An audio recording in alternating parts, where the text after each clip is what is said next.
Dr. Rashmi and Dr. Mamta Kiran. The first speaker of today's session is Dr. Rashmi. Ma'am, it's my pleasure to introduce you here. Doctor Rashmi ji, आप वर्तमान में अध्ययन व लेखन कार्य से जुड़ी हुई हैं। आपने कबीर काव्य का भाषा शास्त्रीय अध्ययन विषय पर पीएचडी की डिग्री हासिल की है। आपकी 10 पुस्तकें प्रकाशित हैं और 3 अन्य प्रकाशनाधीन हैं। प्रकाशित पुस्तकों में से मुख्य मीराबाई, अटल जीवन गाथा, कलाम की आत्मकथा, व्हाट्सएप रिश्तों की कहानियाँ, कलाम इंस्पायर्स और स्वामी रामकृष्ण परमहंस के प्रेरक प्रसंग मुख्य चर्चित पुस्तकें हैं। इनमें से कुछ पुस्तकें विभिन्न विद्यालयों और महाविद्यालयों में के कोर्स में भी सम्मिलित हैं। आपने मंच, टीवी चैनलों और आकाशवाणी पर विभिन्न प्रस्तुतियां भी दी हैं। आपके लेख, कविताएं और कहानियां देश के प्रमुख प्रतिष्ठित समाचार पत्रों में प्रकाशित हैं। आप मोटिवेशनल स्पीकर भी हैं और वर्तमान में भारत सरकार के स्वच्छ भारत अभियान से भी जुड़ी हुई हैं। साहित्य में उत्कृष्ट लेखन प्रतिभा की वजह से आप अनेक सम्मान से अलंकृत हैं, जो निम्न हैं: doctor APJ Abdul Kalam memorial award, doctor Rajiv Gandhi excellence award, आगमन सम्मान तथा डॉक्टर विवेकी राय सम्मान। इन्हीं शब्दों के साथ और अधिक समय न लेते हुए मैं आज हमारे बीच में मौजूद डॉक्टर रश्मि जी को आमंत्रित करती हूँ और उनसे आग्रह करती हूँ कि वो अपने वक्तव्य से हमारे विद्यार्थियों को प्रेरित करें। डॉक्टर रश्मि जी, आपका स्वागत है। धन्यवाद। बहुत बहुत धन्यवाद नीतू जी। मैं यहाँ सभी उपस्थित जनों को प्रणाम करती हूँ और यह मेरी दूसरी यहाँ बच्चों के साथ इंटरेक्शन है। तो काफ़ी हद तक मुझे ऐसा लगता है कि बच्चे मुझे जानते होंगे अगर वही बच्चे हमारे फिर से ज्वाइन किए हैं, और मैं उन सब बच्चों को अपना प्यार और आशीर्वाद देती हूँ। बेटा, मेरी आवाज़ पूरी आ रही है आप लोगों को? जी जी जी। दरअसल मैंने ईयरफोन नहीं लगाया, मैं सीधे बात कर रही हूँ जी। तो हमने अपने पिछले सेशन में जो मैंने बात रखी थी, आप लोगों को यही समझाया था कि अगर आप लिखने की तरफ बढ़ रहे हैं तो कुछ ज़रूरी चीज़ें हैं, उन्हें ज़रूर ध्यान रखिए। जैसे कि आप कुछ भी नया काम शुरू करना चाहते हैं या आपको आप मान लीजिए आप बड़े होकर डॉक्टर बनना चाहते हैं, तो आपको अचानक से उपकरण नहीं पकड़ाए जाएंगे, इक्विपमेंट आपको अचानक नहीं दिए जाएंगे। पहले आपको उसका एक प्रोसीजर है, आपको पढ़ना पड़ेगा, सब जानना पड़ेगा, उसके बाद आप आगे बढ़ेंगे। ऐसे ही अगर हम डॉक्टर छोड़िए, हम बहुत छोटी बात करें, हम एक टेलर की भी बात कर दें, और एक टेलर अगर कुछ बनाना चाहता है तो वो अचानक कैंची लेके नहीं काटने लगता। या छोटा बच्चा क्राफ्ट वर्क करता है, पहले उसे संभालना आना चाहिए, उन चीज़ों को पकड़ना, साधना, संभालना। तो ऐसे ही आप लेखक बनना चाहते हैं, सीधी बात है कि भावनाएं ज़रूरी हैं। भावनाओं से ही अंदर से शब्द निकलते हैं और विचार डेवलप होते हैं, आप लिखते हैं उन्हें। लेकिन फिर भी आपके पहले वालों ने जो लिखा, जो आपसे पहले लिख कर गए हैं, उनकी चीज़ें आपको पढ़नी चाहिए। अब आप अपने उन शब्दों को किसी न किसी भाषा में तो उकेरेंगे ना, तो वो भाषा जो आपकी है वो बहुत समृद्ध होनी चाहिए। तो इसके लिए अगर आप हिंदी भाषा का चुनाव कर रहे हैं या अंग्रेजी भाषा का चुनाव कर रहे हैं, किसी भी भाषा में, फ्रेंच में, जर्मन में, जिसमें भी आप लिखना चाहते हैं, आपको उस भाषा का पूरा ज्ञान होना चाहिए और उसकी पूरी व्याकरण भी पता होना चाहिए। क्योंकि अगर आपकी भाषा में वो लय नहीं है, वो बहाव नहीं है, तो आप कितने भी उसमें भाव डाल दें, वो भाव आप तक तो रहेंगे। आपने तो उन भावों को बहुत निखारा और खूब उसमें डालने की कोशिश की, लेकिन पाठक जो है वो आपके भाव तब समझेगा जब अपने भावों को आपके भाव से जोड़ेगा। आप बात समझ रहे हैं? जो लिटरेचर है वो सारा चलता है भावनाओं पर। वो है, ठीक है कि उसमें हमारा माइंड, ब्रेन और हमारी ये चीजें भी काम आ रही है, हमें कुछ ना कुछ उसमें मोटिवेशन भी मिल रहा है, डेफिनेटली होना चाहिए। जैसे मैं एक वाक्य हमेशा बोलती हूँ कि कुछ पढ़ने लायक लिख जाओ या कुछ लिखने लायक कर जाओ, चाहो तो इसको लिख लो। मैं हमेशा बोलती हूँ वो जीवन बेकार है जिसमें ये दो काम ना हो।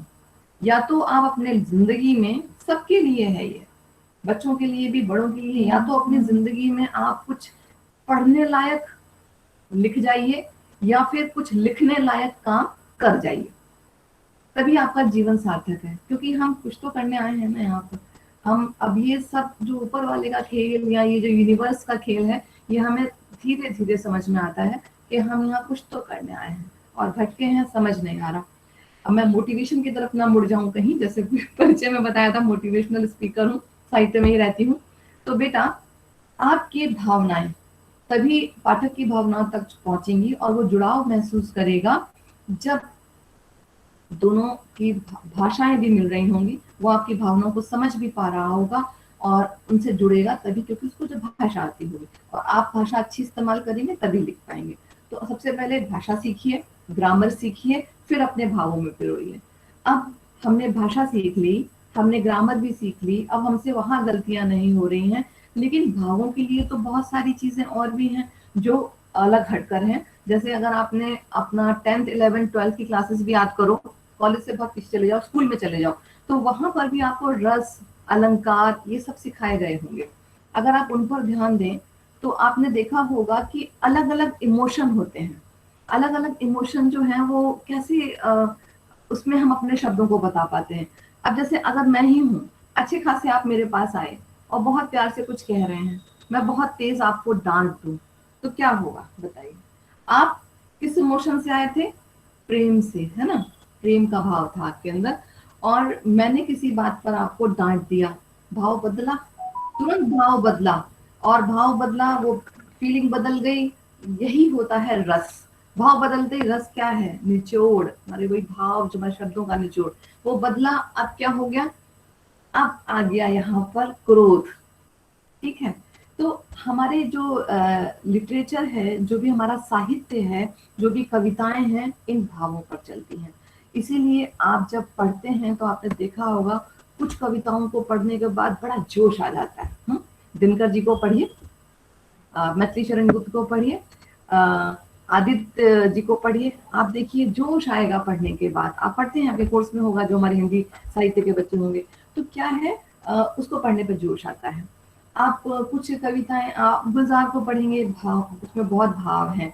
आपको प्रेम की जो अनुभूति होती है, प्रेम की एक फीलिंग आएगी अगर आप श्रृंगार का पढ़ रहे हैं।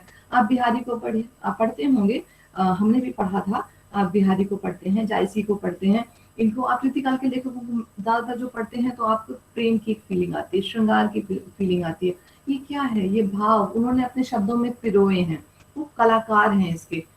हमने पिछले सेशन में बात की थी पहले स्टेप की, कि हम वो चीज कर रहे हैं। अब अगले स्टेप में हमें भावों की तरफ बढ़ना है। अब हमारी बात जो है वो समझ में आनी चाहिए। ये नहीं हम कुछ भी लिख दें, बस आज मन में आया हमने लिख दिया। एक एक लेके चलिए, एक पैटर्न लेके चलिए। अगर आप अच्छी कविता लिखना चाहते हैं तो एक पैटर्न लेके चलिए, उसी पर लिखिए। एक ही कविता में सब मत डाल दीजिए। ठीक है, होता है हालांकि ऐसा एक प्रयोग भी होता है कि एक ही कविता में कभी सारी देशभक्ति भी आ जाती है, प्रेम विश्रृंगार भी आ गया है, कई लेखक लिख रहे हैं ऐसा। लेकिन मैं आपसे यही कहूंगी कि अगर आप उत्कृष्ट लेखन चाहते हैं तो अपनी लेखनी को थोड़ा साधिए। साधिए मतलब संभालिए और कुछ अलग लिखिए। अब जैसे मैंने आपसे कहा था कि आज का सेशन मैं थोड़ा सा वैसा रखना चाहूंगी कि आप खुद लिखें इंटरेस्टिंग वे में, और चूंकि हमारे पास टाइम की लिमिट है तो हम लंबा तो लिख नहीं सकते, तो हम थोड़ा थोड़ा सा लिखेंगे, कोशिश करेंगे। तो एक बच्चों वाला खिलवाड़ करूंगी मैं आपके साथ, तो खिलवाड़ भी कह सकते हैं। मैं आपके साथ कुछ शेयर करती हूँ और आप इनको देखिए और आप भी कुछ लिखने की कोशिश कीजिए।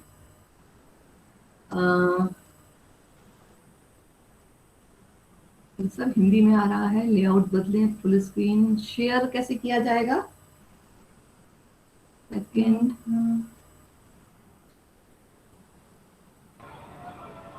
इसमें शेयर को ऑप्शन नहीं आ रहा है। आकांक्षा जी, करें, हाँ हाँ, मैम आप प्रेजेंट नाउ ऑप्शन पे जाइए। ये हिंदी में आ रहा है ना, इसलिए थोड़ा कंफ्यूज हो गई। आज मैं दूसरे सिस्टम पे हूँ एक्चुअली। हाँ, अभी प्रस्तुत करेंगी, शेयर है शायद। आपकी पूरी स्क्रीन जी, ये सब हिंदी में लिखा हुआ आ रहा है आज। अच्छा हाँ जी, कोई बात नहीं मैम, आप पूरी स्क्रीन सिलेक्ट कर लीजिए। हाँ जी, हाँ जी, हो गया हो गया। देखिए आ गया। मैम आपको स्क्रीन सिलेक्ट करके शेयर बटन प्रेस करना है। ओके, रश्मि जी 1 मिनट बीच में रोकूंगी आपको। ममता जी हमारे साथ जुड़ चुकी हैं, ममता हाँ, जी, हाँ। बहुत बहुत स्वागत इस वर्कशॉप में आने के लिए और समय निकालने के लिए। जी।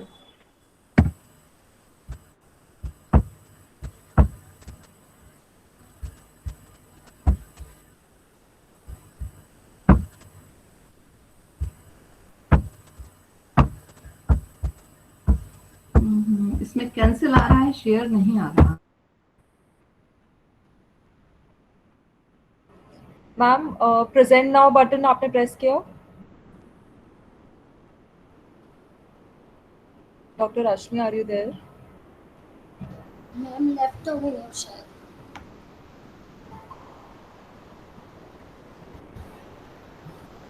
रश्मि मैम, आप म्यूट पर हैं, आप अनम्यूट कर सकती हैं।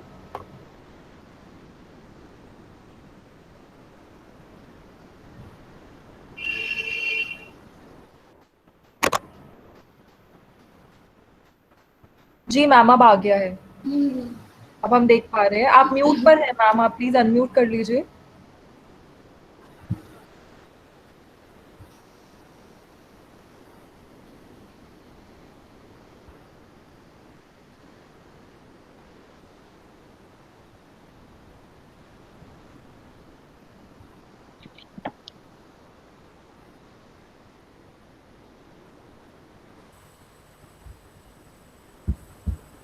जी।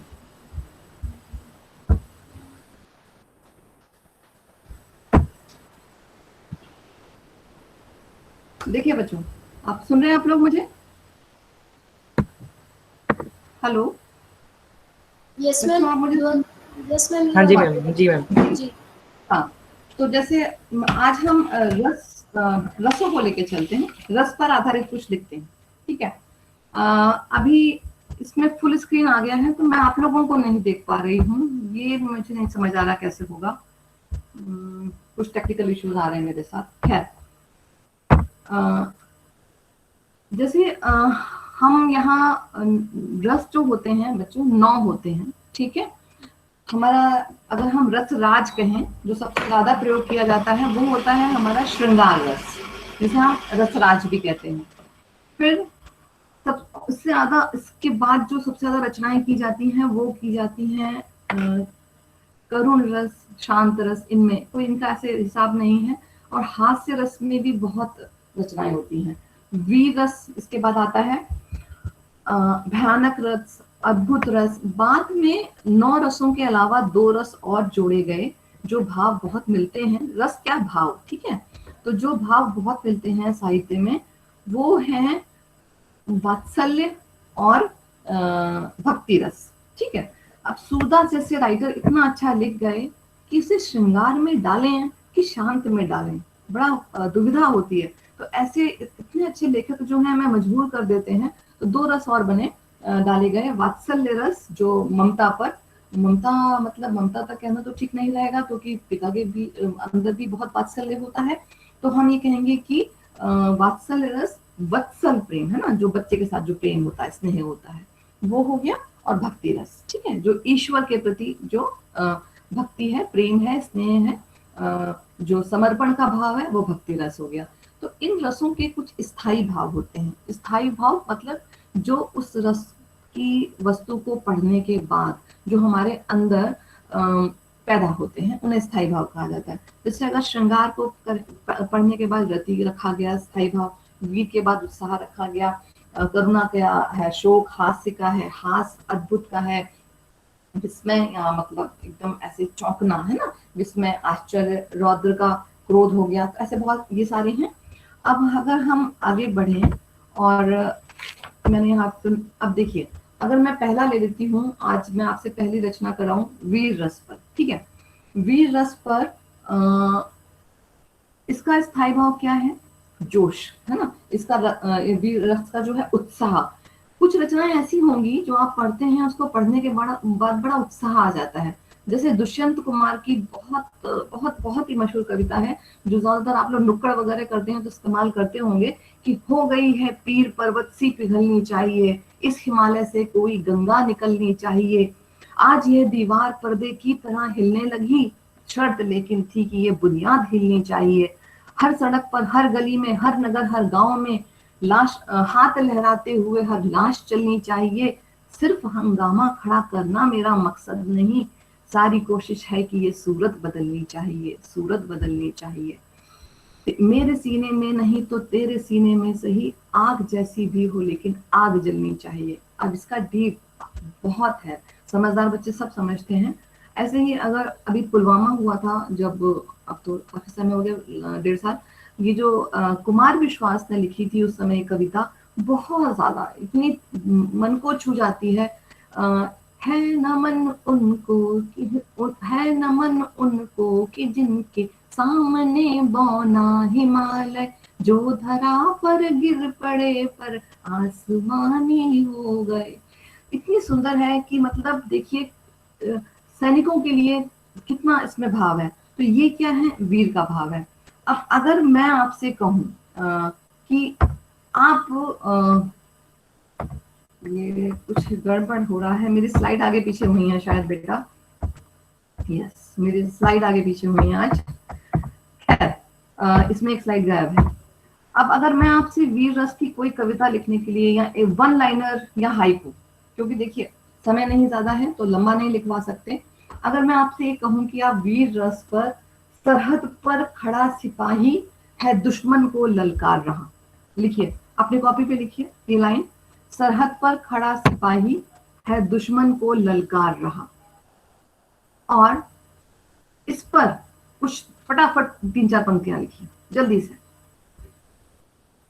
सरहद पर खड़ा सिपाही है दुश्मन को ललकार रहा।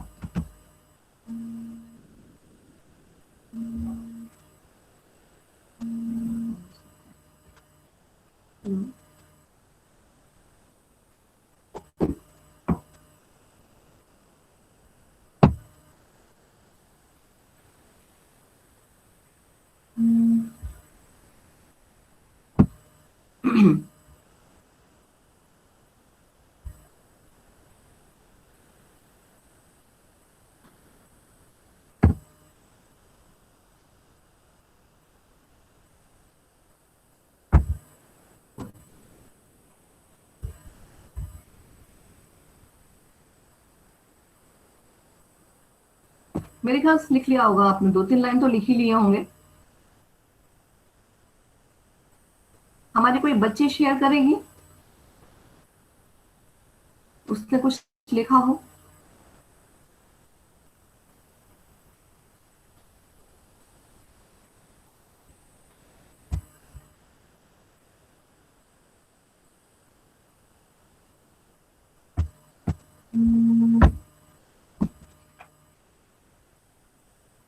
हेलो,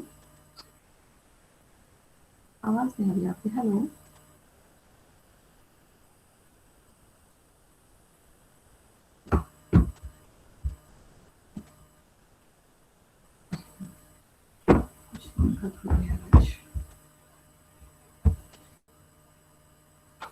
कुछ दिक्कत है क्या आज, मुझे ऐसा लग रहा है।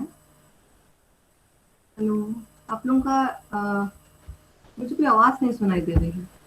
नहीं ma'am, you are audible. Audible हो मैडम इधर तो आप साफ, बिल्कुल साफ आवाज आ रही है आपकी। जी आप जी, audible, visible, everything is clear. जी थैंक यू सर। हाँ जी, तो कुछ कोई बच्चा लिखा, किसी ने कुछ लिखा इस पर?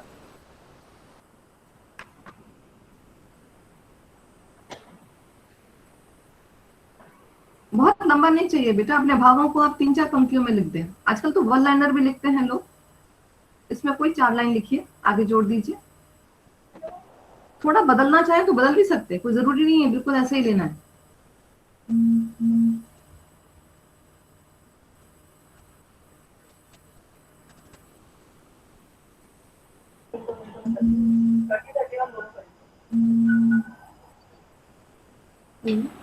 Hello, ma'am. Hello, am I audible? आप सबकी आवाज आ रही है Jitendra? Okay, my name is Jitendra and मैंने कुछ लाइनें लिखी हैं. Actually, I am a beginner, so I am just trying. सरहद पर खड़ा सिपाही है दुश्मन को ललकार रहा, खुद सीने पर गोली खाई फिर भी दुश्मन को मार रहा, देकर देख कर बुलंद इरादे अब दुश्मन भी हार रहा। बहुत बढ़िया, थैंक बहुत यू। बढ़िया, बहुत अच्छा। देखिए ऑन द स्पॉट फटाफट लिखिए, बच्चे को मालूम भी नहीं था कि क्या लाइन दी जा सकती है और उसने तुरंत लिखी है। तो ये और बच्चे भी, आप लोग को बेटा मिल गया है, आप लोग भी लिखिए, आपके आगे लिख सकते हैं। अब जैसे आगे हम बढ़ते हैं, आज आप कम से कम अपनी खुद की यही राइटिंग की हुई 2-3 चीजें तो ले ही जाइए और उन पर आगे और लिखिए। मेरा मेल आईडी भी मैम मुझसे शेयर कर दीजिएगा रीना जी, अगर ये चाहें तो मुझे लिख कर भेज सकती हैं। जी जी बिल्कुल। अब अगर हम आगे बढ़ते हैं, अब हम बात करते हैं हास्य रस, जो आप लोगों को ज्यादा पसंद होगा। मैं वीर के बाद सीधे हास्य पर आ जाती हूँ। हास्य रस देखिए, इसमें क्या है, अपने आप हास्य पैदा होता है। और आज के समय में अगर हम देखें तो हम बहुत सारे जो मंचीय कलाकार हैं बहुत अच्छे लिखते हैं। अभी ममता जी आपको सुनाएंगी, इतनी सुंदर गजलें लिखती हैं ममता जी, आप सुनेंगे तो भाव विभोर हो जाएंगे। और मैंने ममता जी के कई प्रोग्राम अटेंड किए, बहुत प्रोग्राम देखे, बल्कि अभी मैं सबके सामने यहीं पे अभी उनको बधाई भी दे देती हूँ, उनकी कल एक नई किताब लॉन्च हुई है। अगर अब हम हास्य की बात करें, हमारे मंचीय कवि भी बहुत हास्य की कविताएं कहते हैं। और थोड़ा शोक होता है कि जो हास्य की कहते हैं कभी कभी चुटकुले ज्यादा करते हैं। खैर कोई बात नहीं, हास्य पे हम बात करते हैं, अभी हम उन पर बात नहीं कर रहे। अब हास्य की कविता में क्या होता है, इसका जो स्थायी भाव है वो हास परिहास जिसे कहते हैं, मजाक एक लेकिन उसमें बहुत बहुत ज्यादा, देखिए मैं कैसे समझाऊं कि यही बहुत गहराई की जरूरत है। हास अगर एक स्तर पर है तो वो बहुत लुभाता है, अच्छा लगता है, मन को छू जाता है और खुशी देता है। लेकिन अगर हास का स्तर गिरा दिया जाए तो फिर वो हास ही हमें फिर खुशी नहीं देता, बल्कि एक तरह से हम फिर वो किसी पर या तो हम पिन पॉइंट कर रहे हैं ना, जैसे कहते हैं टॉन्ट करना, ये सब वो नहीं होना चाहिए। अगर मैं शरद जोशी को याद करती हूँ, अगर मैं हरिशंकर प्रसाई जी को याद करती हूँ, ये हमारे ऐसे गद्यकार हुए हैं जिन्होंने व्यंग विधा को स्टैब्लिश करने के लिए अपना जीवन लगा दिया और आखिर करके ही माने, साबित करके माने कि हास्य जो है वो भी समाज को बहुत दिशा दे सकता है। और आज के डेट में तो कार्टून हास्य का बहुत बड़ा एक जरिया है, तो करते हैं बच्चे, वन लाइनर लिख रहे हैं, बड़े बड़े हमारे, हम देखते हैं यूथ आ गया है, वन लाइनर लिख रहा है हास्य पर। कार्टून तो बहुत पहले से चल रहे हैं, हमारा अमूल तो कब से जिंदाबाद है कार्टून के लिए। और इसके अलावा व्यंग रचनाएं लगातार अखबारों में व्यंग के कॉलम आते हैं, व्यंगकार हैं प्रेम जन्मेजय जी हैं, आलोक पुराणिक जी हैं, ये सब चर्चित नाम है आज के समय के जो इतने अच्छे व्यंग लिख रहे हैं। गिरीश पंकज जी हैं, ये सब कई नाम हैं। तो अब अगर हम हास्य रस की बात करें तो मुझे अरुण जैमिनी की, क्योंकि देखिए मेरे अंदर, मुझे आपके अंदर वो भाव पहले पैदा करना पड़ेगा, तो मैं आपको अरुण जैमिनी जी की कविता सुनाती हूँ और आप ये सुनकर देखिएगा कि ऐसा नहीं है कि हास्य में संदेश नहीं है, सिर्फ हास्य हास्य। अच्छे हास्य उसे कहते हैं जो आपको हंसाते हंसाते भी एक संदेश दे जाए, फिर चाहे वो संदेश खुला हो या वो संदेश छुपा ही क्यों ना हो। मतलब छुपा मीन्स पढ़ते जा रहे हैं, संदेश सामने आता जा रहा है। तो मैं आपको यहाँ अरुण जैमिनी की एक कविता सुनाऊंगी, बहुत जल्दी सुनाऊंगी ताकि टाइम ज्यादा ना लगे, और आप देखिएगा उसमें हास्य कैसे पैदा होता है और साथ साथ एक मैसेज भी आ रहा है। पुलिस को रंगरूटों का दस्ता चाहिए था नया, हरियाणवे का राधे श्याम भी इंटरव्यू देने गया। इंटरव्यू में पूछा गया सिर्फ एक सवाल, राधे ने बना दिया सवाल का बवाल। सवाल था, आप सेब खरीदने जाओगे तो 50 रुपए किलो के हिसाब से 100 ग्राम के कितने पैसे देकर आओगे? राधे बोला, अगर मैंने 100 ग्राम सेब के पैसे दिए तो पुलिस में भर्ती हो रहा हूँ क्या ऐसी तैसी कराने के लिए? साहब को जवाब में मजा आया, उन्होंने सवाल को आगे बढ़ाया, अच्छा मैं खरीदने जाऊं तो मुझे कितने के मिलेंगे? राधे बोला, सर आवाज करो, पूरी पेटी आपके घर भिजवा देंगे।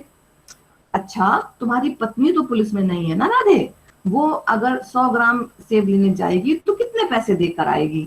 राधे बोला, साहब मैं अपनी पत्नी को आपसे ज्यादा जानता हूँ, उसे खरीदारी का है बहुत चाव, पर उसे 100 ग्राम खरीदने होंगे तो 100 ग्राम के ही पूछेगी भाव। अच्छा तुम्हारा भाई तो है? हाँ सर जी, भाई तो मैंने भाई को तो कई बार बाजार जाते देखा है, पर वो हर बार पान लेकर आता है। अच्छा तुम्हारी बहन जाए तो? जी मेरी एक बहन थी, उसकी शादी हो गई, अब वो जाने या बहनोई। राधे श्याम तुम्हारे पिताजी तो बाजार जाते हैं? जी उनके दांत नहीं है, बस वे केले खाते हैं। आप मुझे एक बात बताओ श्रीमान, तनख्वाह तो दोगे एक आदमी की और सेब खरीदने में लगा दिया पूरा खानदान। तुम्हारा कोई दोस्त है राधेश्याम? हाँ जी है, सीताराम। वो सेब खाता है? हाँ, कोई खिलाए तो खा लेता है। आप देख रहे हैं, दूसरा व्यंग्य आया, कोई खिलाए तो खा लेता है। और पहले व्यंग्य क्या चल रहा था कि भक्ति किस तरह से हो रही है। साहब, आपने भी सवाल को खूब खींचा है, लगता है आपका कोई सेब का बगीचा है। कुछ भी हो, पर आप अपना जवाब ले लो। सीताराम फल वाले को 5 रुपए देगा और कहेगा इतने के सेब दे दो। पर इतने के कितने? साहब ने पूछा, पर इतने के कितने? अब ये तो सेब वाले की मर्जी, इतने के दे दे जितने। अच्छा छोड़ो, कोई आम आदमी जाए तो वो 100 ग्राम के कितने पैसे देगा? आम आदमी का नाम सुनते ही राधेश्याम सीरियस हो गया थोड़ा, बोला, आप लोगों ने आम आदमी को सेब खरीदने लायक छोड़ा ही कहाँ है। आम तो सेब का ठेला लगाता है, खरीदने तो खास ही जाता है। राधेश्याम, तुमने तो जरा सी बात का बना दिया बवाल। राधे बोला, साहब मुझे तो शुरू से ही पसंद नहीं था ये सवाल। मेरे विचार से संसार में आज जितनी भी गड़बड़ है, असल में वो सेब की ही जड़ है। अगर उस दिन आदम और हवा उस दिन एक सेब नहीं खाते तो ना मैं आता, ना आप यहाँ आते, ना 100 ग्राम होता, ना 50 ग्राम होता, ना आप साहब होते, ना मैं राधेश्याम। इंटरव्यू का ये हुआ परिणाम कि आज राधेश्याम सब्जी मंडी में डंडा फटकारते हैं, खुद तो भरपेट खाते हैं और साहब के लिए सिर्फ 100 ग्राम भिजवाते हैं, सिर्फ 100 ग्राम भिजवाते हैं। तो ये एक थी अरुण जैमिनी की। देखिए, इसमें बहुत अंदर व्यंग्य आए हैं, सिर्फ हास्य नहीं है, व्यंग्य भी है। और इसे मैं तो इसे ही कहूंगी एक जो अच्छे स्तर का हास्य होता है। अब जैसे हमारे सुरेंद्र शर्मा जी ने भी काफी हास्य लिखा है। सुरेंद्र शर्मा जी के हास्य, अब आजकल मैं देख रही हूँ सुरेंद्र शर्मा जी, जैसे पहले हमारी घरवाड़ी बोली इस तरह के हास्य लिखते थे, लेकिन अब वो बहुत ज्यादा प्रेरक लिखने लगे हैं। उनकी कविता आखिरी में सुनाऊंगी, लेकिन जैसे ये है उनकी हास्य में, तुलसीदास जी ने कहा है, ढोल गंवार शूद्र पशु नारी ये सब ताड़न के अधिकारी। इसका अर्थ समझाती हो? पत्नी से बोले। पत्नी बोली, बिल्कुल साफ है इसका अर्थ, 4 जगह आप हैं, 1 जगह मैं हूँ। ठीक है, ऐसे ही दूसरा है। तो इस तरह के हास्य होते हैं। अब अगर हास्य की बात करें तो ज्यादातर हमारे देश में जो हास्य है वो नेताओं पर होता है, राजनीति पर होता है। इसके बाद नंबर आता है भ्रष्टाचार का, इस पर होता है, हमारे सिस्टम पर होता है। अब सिस्टम में क्या क्या है आप समझते हो, आप सब कॉलेज के बच्चे हो, सब समझदार हो, सिस्टम में क्या क्या आता है वो सब होता है। अब जैसे मैंने आपको ये दिया यहाँ, मैं आपसे कहूंगी इस पर आप इस पर भी आप कोई हाइकू लिख दीजिए छोटा सा। बैठे थे 2 अजब निठल्ले, या इसी लाइन को फिर पूरा करिए। यहाँ मैंने ये 2 बनाए, अब मैं यहाँ बता दूं, यहाँ कुछ और लिखा था लेकिन मैंने उसे हटा दिया। मैंने ये लिखा है कि और क्या हाल है भाई, ठीक है। अब बैठे थे 2 अजब निठल्ले, इसको आप दिमाग में रखते हुए कुछ लिखिए, शुरू कीजिए फटाफट। बैठे थे 2 अजब निठल्ले।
लोग मुझे सुन पा रहे हैं?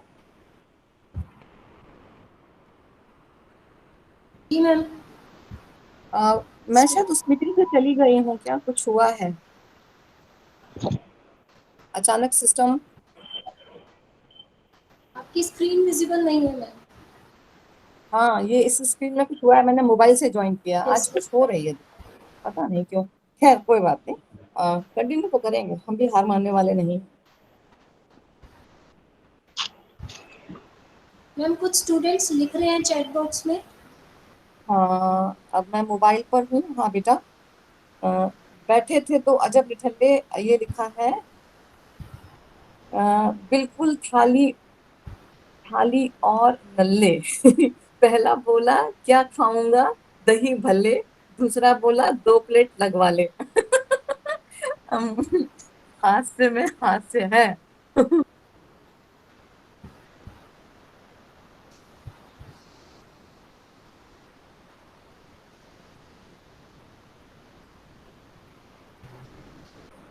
आज बहुत काम खराब हो रहा है इसका। हाँ तो हेलो मैम। हाँ बेटा, आता है। हाँ जी मैम, जी मैम, मैंने भी लिखा है कुछ लाइनें। बोलो बोलो।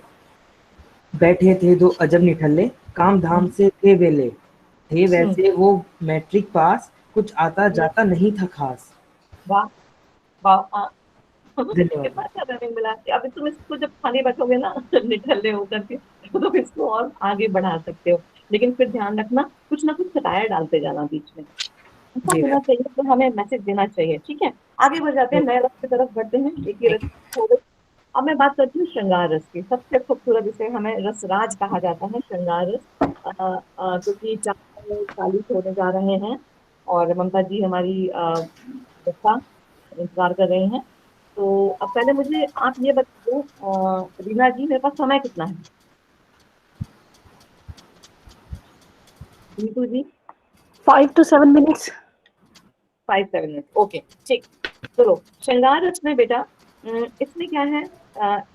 एक तो आप गद्य पर रचनाएं कर सकते हैं, लेकर के जुड़ी जो भी रचनाएं होती हैं वो सब इसी में आ जाती हैं। और दूसरी प्रेम की। अब प्रेम में इसमें आप जो जैसे प्रेम में रचना कर रहे हैं तो संयोग भी कर सकते हैं, वियोग भी। मतलब अपने जिसे भी आप जिसके लिए वो रचना कर रहे हैं वो आपके सामने भी हो सकता है, या आप उसे मिस कर रहे हैं, याद कर रहे हैं, इस तरह का भी हो सकता है। तो ये हो गया आपका श्रृंगार रस। अब अगर मैं आपको श्रृंगार रस में खूबसूरत रचना सुनाना चाहूँ, तो मैं यहाँ सुनाऊंगी आपको फैज अहमद फैज की। देखो कितनी खूबसूरत रचना है। फैज अहमद फैज बहुत सुंदर है, प्यारे हैं। और एक मेरी बच्ची ने पिछले सेशन में मुझसे फैज अहमद फैज की बात भी की थी, तो मेरे दिमाग में था ये कहीं, तो मैं उनकी एक रचना ढूंढ कर लाई हूँ। सुनिएगा।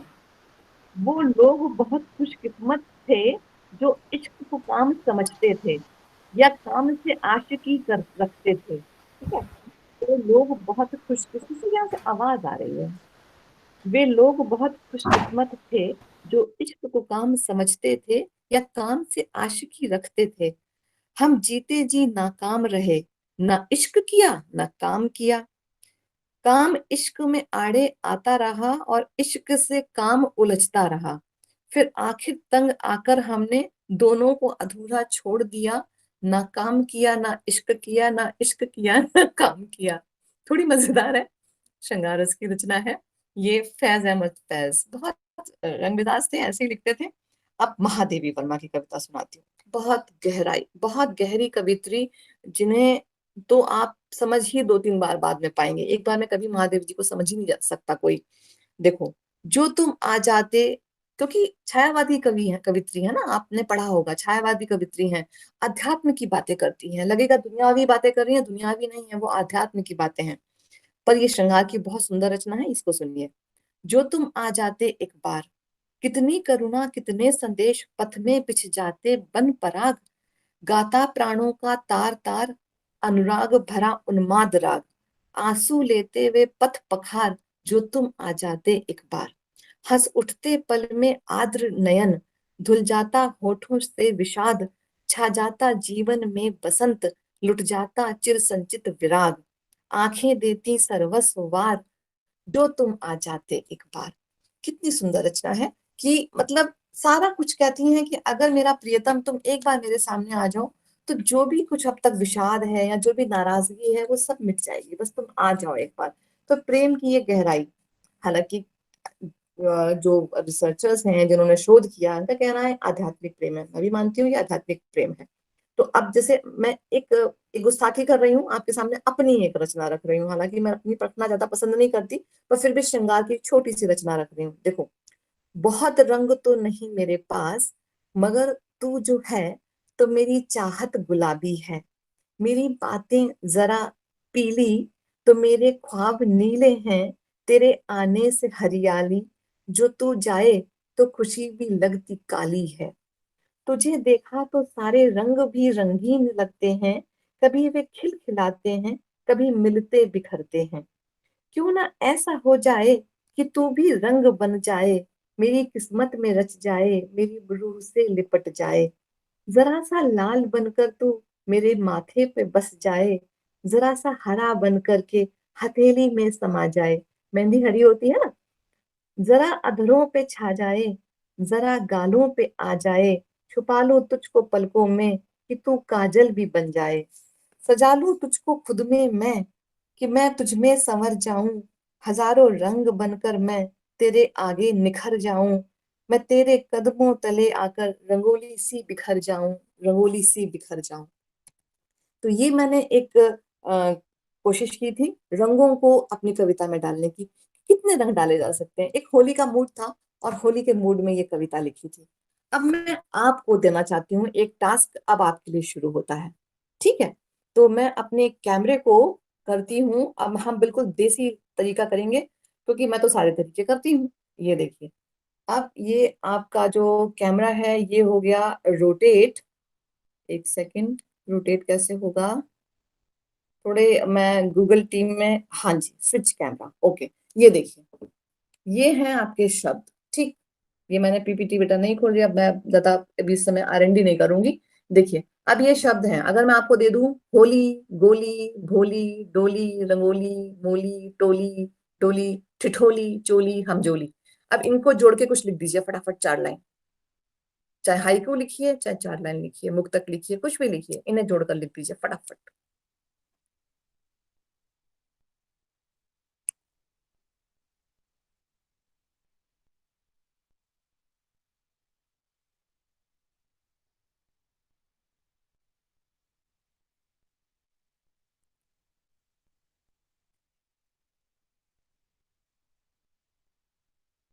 आगे पीछे कहीं भी आ सकते हैं, ये मत सोचना कि इसी सीक्वेंस पे रखना है, सीक्वेंस ब्रेक कर सकते हैं।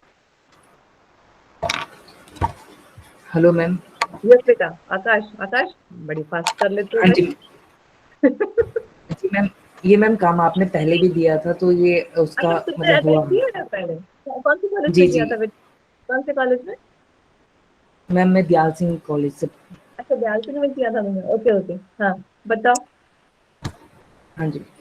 हम सबकी टोली, डोली है बड़ी भोली, हाँ, आओ सब मिलकर खेलें होली। हम्म, ए मोटी कहाँ है तेरी रंगोली, डोली हाँ, है बड़ी भोली, हाँ, बंदूक में है गोली, हम सब करते अरे बाप रे, ठिठोली, और बंदूक में डोली गोली? की है मस्त चोली। अरे, आकाश सुनो, बंदूक की गोली हटा दो, वहां पे कर दो भांग की गोली प्लीज बेटा। जी होली में मैम, गोली अच्छी नहीं लग रही। ओ जी मैम। हाँ, ठीक है। मैम हो गया। हाँ, जी मैम, धन्यवाद। और कोई मेरा बच्चा, और किसी ने लिखी? अब मुझे अपनी पीपीटी से स्लाइड तो हटानी पड़ेगी। रिपीट हो रही है। ओके बेटा, और कोई मेरा बच्चा? हमारी गर्ल्स कहाँ है? अरे जल्दी जल्दी सामने आओ भाई। देखो, अर्चना है, यहाँ है, मैं कितने देख रही हूँ, चंद्रा है, ये सब कहाँ है? जल्दी आओ सामने। आएंगे कोई बच्चे, सुनाएंगे? कोई जरूरी नहीं, कैमरा मत ऑन करो, मत डरो, सुना दो बस फटाफट, आ जाओ। प्रतिभा, प्रियांशी, राधिका, कितनी सारी बच्चियां हैं। वो 3 तो राधिका हैं। एनीवेज, चलिए आगे बढ़ते हैं। एक और आखिरी ले लेते हैं, करुण रस, ठीक है। करुण रस में क्या है, एक आपके साथ मैं डिस्कस करूं। करुण रस में हमेशा, मैम, हाँ जी बेटा। मैं हाँ मैम हाँ दिस इज शिवानी तिवारी। मैं अपनी मतलब जो आपने दिया था ये तो बंदी दे दी थी, इसके बेस में बना अभी मैंने बनाई है और मैं स्टार्ट कर रही हूँ। वह बचपन की थी भोली, पर अब उसकी सज रही डोली, इसलिए वह बना रही थी रंगोली, और लोगों के साथ थी हमजोली, उसकी रंगीन हो गई थी चोली। हाँ अच्छा है, अच्छी है, बहुत अच्छी है। बस थोड़ी चीजों को यहाँ से वहां ले जाने की जरूरत है, बाकी कोशिश बहुत अच्छी है बेटा। और थैंक यू सो बस मच इस टास्क के लिए। 2 सेकंड के अंदर हमारा दिमाग भी उस हिसाब से वर्क कर रहा है। हाँ हाँ बेटे, मैम मैं थैंक यू सो मच बोल रही हूँ आपको, आपने ये टास्क दिया, क्योंकि इससे ना अच्छा हमारा 2 सेकंड के अंदर कंस्ट्रक्ट हम माइंड को उस हिसाब से कमांड दे पा रहे हैं और वो तुरंत बन भी जा रही है। हाँ यस यही है बस। तो मेरे ख्याल से ना हम और सेशन भी ले सकते हैं, बाद में भी मिलते रहेंगे, मिलते रहते हैं कहीं ना कहीं, ऐसे मुझे लग रहा है मेरे बच्चे मुझे और भी मिल रहे हैं। तो आई थिंक हमें ममता जी को भी जरूर सुनना चाहिए। मेरे पास तो पूरी लिस्ट है बेटा लंबी सी, अभी करुण रस पे आ जाऊंगी, फिर मैं भयानक रस पे आ जाऊंगी। मुझे ऐसे लगता है हमें अब ममता जी को सुनना चाहिए। तो बच्चों बस यही तरीका है कि आप लोग अपना लिखिए, है ना, फिर वही शर्त मेरी यही रहेगी हमेशा, कभी दूसरे का नहीं लेना कुछ भी। मैंने आपको यहाँ, जैसे मैं अभी आगे आपको देने वाली थी करुण रस पर, कुछ महिला के ऊपर दे देती हूँ, औरतों के ऊपर, कि तुम अपने जुल्म की इंतहा कर दो, फिर कोई हम सब बेजुबान न मिले, और इसको आगे लिखिए आप। तो इस तरह की लाइनें आप उससे ले सकते हैं, और आप इस पर लिखिए, खुद लिखिए, अपना लिखिए। हाँ दूसरों को पढ़िए, खूब पढ़िए दूसरों को, लेकिन नकल किसी की नहीं करिए, कभी किसी की नकल नहीं करिए, हमेशा अपना लिखिए, मौलिक लिखिए, ठीक है। और आपको मेरा बहुत सारा आशीर्वाद, बहुत सारी शुभकामनाएं। और अब हम ममता जी को सुन लेते हैं। मैं अपना अब मैं समापन कर देती हूँ, क्योंकि मैं और समय नहीं देना चाहती, मैं फिर बहक जाती हूँ, मैं बहुत समय ले लेती हूँ। नीतू जी धन्यवाद। धन्यवाद मैम, आपकी रचना बहुत ही धन्यवाद सुंदर थी। आपकी रचना धन्यवाद बहुत नीतू जी। सुंदर थी, बहुत खूब थी।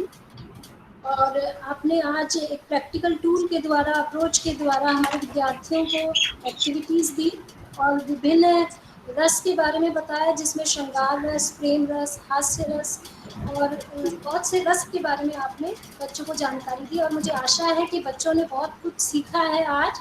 तो इन्हीं शब्दों के साथ अब मैं आमंत्रित करना चाहूँगी डॉक्टर मंजरी गुप्ता को, जो कि मेरी सहभागी है और उड़ान टीम से नेतृत्व कर रही हैं आज के कार्यक्रम में।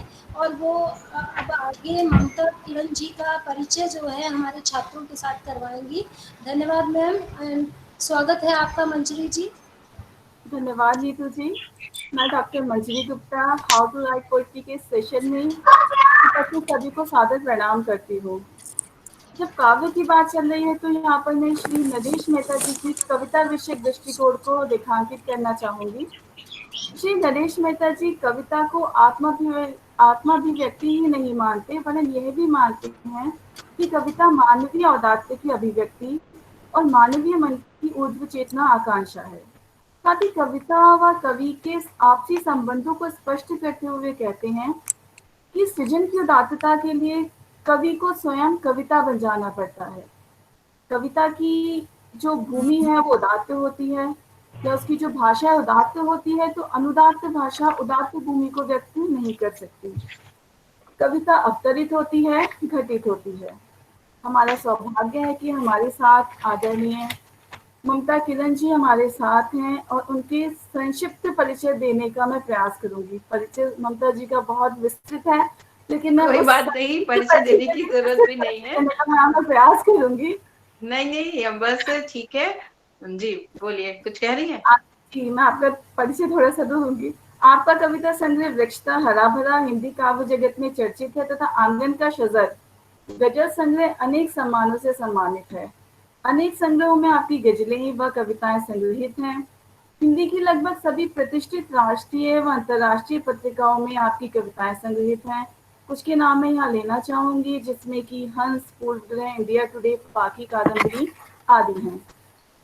आकाशवाणी, दूरदर्शन के लिए डॉक्यूमेंट्री लेखन, अनेक टीवी चैनलों कार्यक्रमों में विशेषज्ञ के रूप में आपकी भागीदारी, साथ ही आपने आकाशवाणी में समाचार वाचिका के रूप में व उद्घोषिका के रूप में भी कार्य किया है।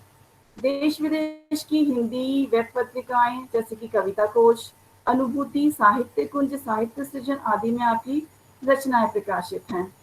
इंग्लैंड, उत्तरी आयरलैंड और वेल्स के 8 शहरों में अंतर्राष्ट्रीय विराट कवि सम्मेलन में तथा मॉरिशस में प्रतिनिधि भारतीय कवि के रूप में आपने भागीदारी की है। आपको लंदन द्वारा अभिनंदन संग्रह संसद भवन के केंद्रीय कक्ष में राष्ट्रभाषा गौरव सम्मान से सम्मानित किया गया। इसके अतिरिक्त कवितायन सम्मान, साहित्य सम्मान, उद्भव सम्मान, साहित्यश्री सम्मान व दूरदर्शन के लिए एक डॉक्यूमेंट्री को आपकी अंतर्राष्ट्रीय सम्मान भी मिला है। मैम, कोशिश की है आपके विस्तृत परिचय को संक्षिप्त करने के लिए। अब आपसे आग्रह है कि आप अपने कला विषयक दृष्टिकोण को हम सभी के समक्ष रखें। आइए। जी बहुत बहुत धन्यवाद। और रश्मि जी बहुत अच्छे से बता रही थी, उन्होंने रसों की बात की और टास्क दिया और बच्चों ने बहुत कम समय में और लिखा और अच्छा लगा मुझे ये सब देख करके। लेकिन मैं कुछ जनरल सी बात बस ये कहना चाहती हूँ, और मेरे पास समय कितना है और मुझे लग रहा है कि बच्चों ने बहुत कुछ सुन लिया और वो कविताएं ज्यादा से ज्यादा सुने, क्योंकि कविता सुनने और पढ़ने से भी आपको खुद समझ में आता है कि हम किस तरह से लिखें। जी कब हमारे पास समय कितना है? मैम आप अपनी बात कहिए, समय है हमारे पास।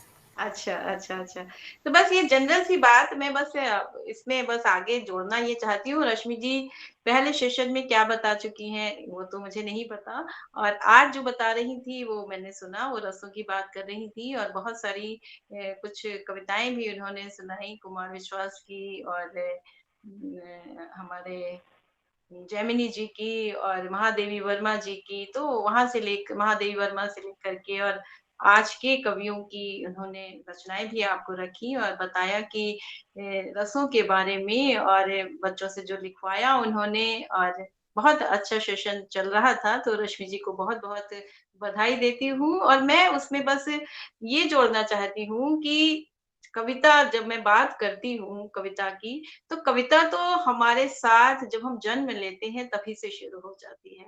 हमारे रोने से लेकर के हम रोते हुए पैदा होते हैं और हमारे दिल की धड़कनों तक।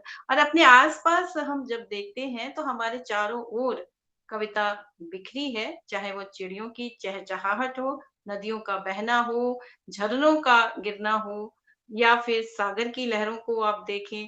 तो जहां पर लय, ताल और गति है, वहां पर कविता है। कविता सिर्फ एक ऑब्जर्वेशन की चीज है और उसको महसूस करने की चीज है। आप चीजों को किस नजरिए से देख रहे हैं और फिर उसको किस तरह से अनुभव कर रहे हैं। देखो दुनिया में बच्चों इतने सारे लोग हैं, सब तो कविता नहीं लिखते। कविता लिखते वही हैं जो हमारे आसपास इतनी सारी चीजें घट रही हैं, लेकिन लिखते उनमें से उन चीजों को लिखते वही लोग हैं जिनके पास एक अलग दृष्टि होती है आम लोगों से, क्योंकि वो उन चीजों को एक अलग दृष्टि से देख रहे हैं और उनको महसूस कर रहे हैं। बहुत सारे लोगों को तो हमारे आसपास जितना कुछ घट रहा है उसे उनको कोई फर्क ही नहीं पड़ता, लेकिन बहुत सारे ऐसे लोग हैं जो बिल्कुल बेचैन हो जाते हैं, और जब वो बेचैन हो जाते हैं तो वो चीजें उनकी रचनात्मकता में आती हैं, या तो फिर उनके स्वभाव में आती हैं, या फिर स्वभाव से हट करके वो उनकी रचनात्मकता में आ जाती, चाहे वो पेंटिंग करें, चाहे वो कोई भी और काम करें, चाहे डांस करें, चाहे संगीत में आए, तो वो कहीं ना कहीं वो सारी चीजें उनकी, या लिखने में आए तो कविता में, कहानी में, उपन्यास में, इन सारी चीजों में वो जो उनकी जो बेचैनी होती है वो उनकी कहीं ना कहीं रचनात्मकता में आती जाती है। कविता हमेशा अन्याय के खिलाफ खड़ी होती है, हमारे सुख दुख दोनों को साझा करती है, और हमारे दिलों को ही नहीं देशों की सभ्यताओं को भी जोड़ती है। और ये भी बात मैं कहना चाहती हूँ कि कवि होना जितना सहज है दिखता है उतना आसान नहीं है, क्योंकि कवि के ऊपर एक बहुत बड़ी जिम्मेदारी होती है, क्योंकि आप जो एक बहुत बड़ी दुनिया है और उस दुनिया को आप अपने नजरिए से देख रहे होते हैं, और आपकी जो अपनी अंतरंग दुनिया होती है उसको एक बड़ी दुनिया के पक्ष में आप खड़ा करते हैं। कविता हमेशा शोषितों के, मतलब जो कि आपको लिखना है तो यदि आप टीवी के मंचों से देखें, टीवी चैनलों से या कवि सम्मेलनों से या सोशल मीडिया से प्रभावित होकर कविता यदि लिख रहे हैं, तो वहां पर तो कविता नहीं है। वहां पर जो कविता है वो सिर्फ और सिर्फ उसी समय ताली पड़वाने के लिए कविता है। टीवी में आप चैनलों में पिछले दिनों हमने देखा वो भोबो सम्मेलन और ये समय, वहां पे वो कविता कहाँ है? कहीं पे भी कविता वही है जहां जो आप लिख रहे हैं और जो सुनने वाले को महसूस हो कि अरे आपने उसकी बात कह दी और वो अपने आप को आपसे कनेक्ट कर पाए। तो मेरे हिसाब से तो कविता वही है कि कहीं ना कहीं उसमें एक संवेदना हो, एक भाव हो, जो और कहीं न कहीं वो कुछ चीजों को बदलने की ताकत रखती हो। कविता का प्रभाव तो इतना है कि वो चाहे संत हो और चाहे वो देश का शासक हो, कविता को जरूर वो अपने उसमें शामिल करता है। बहुत सारे जो प्रवचन होते हैं संतों के, वो देखिए दुष्यंत की बात कर रही थी रश्मि जी, तो कितने सारे शेर उनके कोट किए जाते हैं। तो और वो शेर आप जब भी सुने कहीं न कहीं आपको प्रभावित करते हैं, एक नई दिशा देते हैं, एक आगे बढ़ने की प्रेरणा देते हैं। कविता वो नहीं है जो हिंसा फैलाए, झूठ फैलाए, नफरत फैलाए। देखिए आजकल तो हम देख रहे हैं इस तरह से सोशल मीडिया पर जिस तरह से आती हैं, तो वो कविता नहीं। कविता वो है जो कहीं न कहीं आपको अपने भीतर झाँकने के लिए प्रेरित करे। कविता वो है जो कहीं न कहीं उससे आपको, यदि आप किसी बहुत बड़ी परेशानी में हैं और आपने कोई अच्छी सी कविता पढ़ ली, एक प्रेरक कविता पढ़ ली, उससे आपको प्रेरणा मिली, आपको जीवन को देखने का एक नया नजरिया मिला, एक नई दृष्टि मिली, तो सच्चे मायनों में कविता वही है। बस मैं सिर्फ कविता के बारे में तो यही कहना चाहती हूँ। मैं आपके बहुत देर से ये सब सुन ही रहे हैं, तो मैं बस छोटी छोटी कविताएं आपके बीच रखना चाहती हूँ। वो ये देखिए, पेड़ हम सब देखते हैं, वही बात जैसे कि मैं कह रही थी कि ऑब्जर्वेशन की बात है। तो मैंने जो कुछ देखा उसमें और जो महसूस किया, बहुत छोटी सी कविता, और ये सिर्फ आप लोगों के बताने के लिए, और आप भी इससे सीखेंगे कि आप जिन चीजों को देख रहे हैं, जिनसे गुजर रहे हैं, उनको आप किस तरह से एक अलग दृष्टि से देख पा रहे हैं। कि पत्तियां जब तक रहती हैं शाख में, कि पत्तियां जब तक रहती हैं शाख में, आबाद रखती हैं उसका घर, आना जाना लगा रहता है मेहमानों का। हम जानते हैं ना कि शाख पर कितने जो है ना पक्षी आ करके बैठते हैं, तो आना जाना लगा रहता है मेहमानों का, दिन रात खूब रौनक रहती है। लेकिन पत्तियों का जीवन देखिए, जैसा कि रश्मि जी कह रही थी कि हम इस दुनिया में आए हैं तो कुछ करके जाएं, हमें लोग याद रखें। तो वही बात मैं यहाँ पत्तियों के माध्यम से देखिए कह रही हूँ कि पत्तियां जब तक रहती हैं शाख में, आबाद रखती है उसका घर, आना जाना लगा रहता है मेहमानों का, दिन रात खूब रौनक रहती है। जब झड़ जाती है शाख से, कि जब झड़ जाती है शाख से, तब भी मिट्टी में मिल कितने ही बीजों को देती है नया जीवन। कि जब झड़ जाती हैं शाख से, तब भी मिट्टी में मिल कितने ही बीजों को देती हैं नया जीवन। और इसी तरह एक कविता मैं और सुनाती हूँ। और ये भी देखिए, कविता हमेशा संकेतों में बात की जाती है, और जितनी ही आप संकेतों के माध्यम से आप कोई भी बात सीधे सीधे किसी को कह दें तो वो उसको बुरा ही लगेगा। लेकिन संकेतों के माध्यम से यदि आप कोई बात कहते हैं, एक इशारा करते हैं, तो उस बात में दम होता है और कहीं ना कहीं वो बात पहुंचती है। तो ये देखिए कि मैं, हमारे देश में कितने लोग हैं जिनका जीवन यापन गरीबी रेखा से भी नीचे है, और बहुत कम आबादी है जो कि ठीक ठाक है। तो मैं यहाँ पर उस बात को कविता के माध्यम से रेखांकित कर रही हूँ।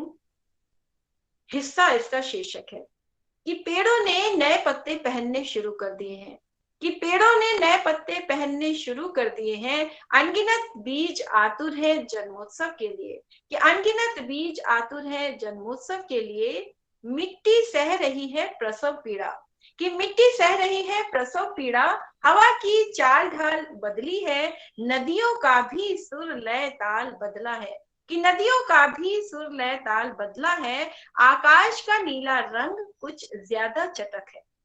इन दिनों इठला रही है कायनात की बदलने लगे हैं उसके दिन, कि इन दिनों इठला रही है कायनात की बदलने लगे हैं उसके दिन। लोग भी तो यही कहते हैं, कि लोग भी तो यही कहते हैं कि परिवर्तनशील है सृष्टि, पूछती है तंग बस्ती में रहने वाली राधा, कि पूछती है तंग बस्ती में रहने वाली राधा, फिर क्यों नहीं बदलते मेरे दिन, कि फिर क्यों नहीं बदलते मेरे दिन, क्या मैं सृष्टि का हिस्सा नहीं, कि क्या मैं सृष्टि का हिस्सा नहीं। तो ये बात, बस वही बात कि आप चीजों को, किन चीजों से बेचैन होते हैं, चीजों को किस नजरिए से देखते हैं और कैसे उसको महसूस करते हैं, और ये जो पीड़ा है ये आपके शब्दों में किस तरह से उभर करके आती है। तो मैंने उन शोषितों की, वंचितों की, गरीबों की बात की कि देखो हमारे मौसम बदलते हैं, सब कुछ बदलता है, लेकिन एक जो आबादी है वो वही की वही है। उनकी पीड़ा को मैंने इस कविता में स्वर दिया। और मुझे पता नहीं आप लोग को, क्योंकि किसी की आवाज और वो तो नहीं आ रहा, ना ही किसी का भी यहाँ कमेंट आ रहा है, तो कि कैसा लग रहा है आपको ये सुनना। तो मैं अपने हिसाब से कि जी नहीं मैम, बहुत अच्छा लग रहा है मैम, बहुत चलिए, अच्छा लग तो रहा है बस आपको मुझे सुनना। यही प्लीज लगा आप कि सुनाइए, वही हम बात है सभी कि आपको जैसा सुनना रश्मि जी चाहते भी हैं। कह रही थी कि आप लोग जो है जो भी कविता यहाँ लिखना चाहते हैं, एक तो आप फॉर्मेट देखें कि आपको किस फॉर्मेट में लिखना है कविता की। बहुत सारी विधाएं हैं, छंद हैं कविता के, जाने कितने तो छंद हैं, फिर छंद मुक्त कविता है, और फिर गजल है, दोहा है, हाइकू है। तो जिस भी फॉर्मेट में आप कविता लिख रहे हैं उस फॉर्मेट की जानकारी आपको होनी चाहिए। छंद मुक्त कविता में तो कोई ऐसी बात नहीं होती कि लेकिन वहां पर भी बस आपको ये रखना है कि बहुत ज्यादा डिटेलिंग ना हो वहां पर भी आप। जी मैं कमेंट पढ़ लूँ, सुनने में इतना अच्छा लगा। अच्छा चलिए तो बहुत शुक्रिया। तो बस जितना संक्षिप्त हो और जितना भी आप, जितने संकेतों के माध्यम से भी आप जो बात कहेंगे वो ही कविता बहुत अच्छी होती है। और वो कविता देखिए जैसे जिक्र कर रही थी रश्मि जी, तो मैं नरेश सक्सेना जी का भी जिक्र हुआ, तो देखिए नरेश सक्सेना जी ने कैसे महसूस किया है कि दीमकों को, बहुत ही छोटी सी कविता, कितनी छोटी कविता, कि दीमकों को पढ़ना नहीं आता, कि दीमकों को पढ़ना नहीं आता लेकिन चाट जाती हैं पूरी किताबें। कि दीमकों, इतनी सी छोटी सी कविता है, देखिए है ना सच्ची बात, कि दीमकों को पढ़ना नहीं आता लेकिन चाट जाती हैं पूरी किताबें। तो वही बात है कि आप किस विधा में लिखना चाहते हैं, तो उस विधा की थोड़ी सी जानकारी रखिए। और बहुत सारा आप, जितना ही ज्यादा आप पढ़ेंगे उतने ही ज्यादा आप समृद्ध होंगे, उतनी ज्यादा आपकी भाषा समृद्ध होगी, उतने ज्यादा आपके भाव समृद्ध होंगे।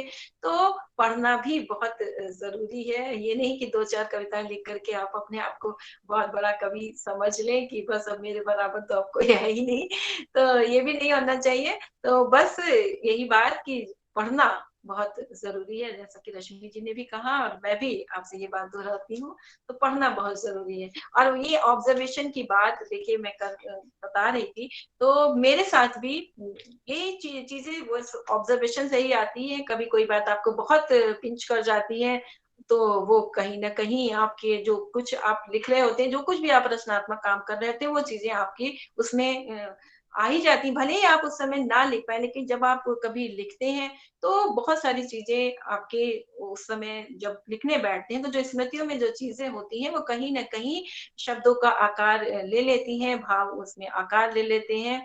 और बहुत सारे बिंब जो होते हैं, जो इधर उधर कहीं ना कहीं सब इकट्ठा होकर के आपके दिल में, आपके मानस में होते हैं, वो सब जब आप लिखने बैठते हैं तो वो जो प्रवाह होता है उस समय, वो सब कहीं ना कहीं चीजें इकट्ठा होकर के फिर वहां पर एक रूप लेने लगती हैं। तो मैं पार्क में वॉक करने जाती थी, तो बस एक दिन वॉक कर रही थी और बहुत सारे मजदूर वहां पर पार्क में काम चल रहा था। तो खाना वाना वहीं पर बनाते थे वो लोग और वहीं पर ही रहते थे। तो एक दिन जब मैं गई टहलने तो देखा कि वो सब तो जा चुके थे और जो खाना जो मतलब वो ईंटे वीटे रख करके जो चूल्हा बनाते थे और वहां पर जो मतलब कोयला वैला या जो भी वो जलाते थे तो वो छोटा छोटा सा पड़ा हुआ था और राख पड़ी हुई थी। तो बस वो कहीं ना कहीं मेरे भीतर कचोट गया कि देखो इनका भी क्या जीवन है कि आज यहाँ चूल्हा बनाया तो कल कहीं चूल्हा बनाया और वो राख वहीं पर छुटी हुई पड़ी थी। तो बस वहां से ये कविता हुई और ये मैं आपके साथ देखो साझा करती हूँ बच्चों। तो वो तो एक छोटी सी बात थी, एक छोटा सा वाक्य था, लेकिन फिर उसके साथ जब मैं लिखने बैठी तो बहुत सारी चीजें और जुड़ गई। तो वो कविता मैंने इस तरह से शुरू की कि जन्म लूं यदि मैं पक्षी बन, कि जन्म लूं मुझे लगा कि काश मैं इनकी कुछ मदद कर पाती या किसी भी तरह से इनकी सहायता कर पाती। तो और ये तो चले भी गए देखो। तो बस यहाँ से ये बात हुई मेरे भीतर। तो ये कविता मैंने फिर इस तरह से बस ये उतर आई कि जन्म लो यदि मैं पक्षी बन, चिड़िया बन चहकूं तुम्हारी शाख पर, आंगन आंगन जाऊं कूदू फुदकू, वो जो एक वृद्ध जोड़ा कमरे से निहारे मुझे, कि वो जो एक वृद्ध जोड़ा कमरे से निहारे मुझे, तो उनको रिझाऊं पास बुलाऊं, वो मुझे दाना चुगाए मैं उनकी दोस्त बन जाऊं। पंच तत्वों से मिलकर हमारा शरीर बना है। तो इन 5 तत्वों को मैंने इस कविता में लेकर के आई और इस तरह से मैंने लिखा कि फिर जन्म लूं यदि मैं फूल बन, कि जन्म लूं। सब कविता आपको बिल्कुल बच्चों शायद समझ आ ही रही होगी, इसमें समझाने की कोई बात ही नहीं। कविता आसान भी वही है जो कि कहीं ना कहीं आपसे संवाद कर सके।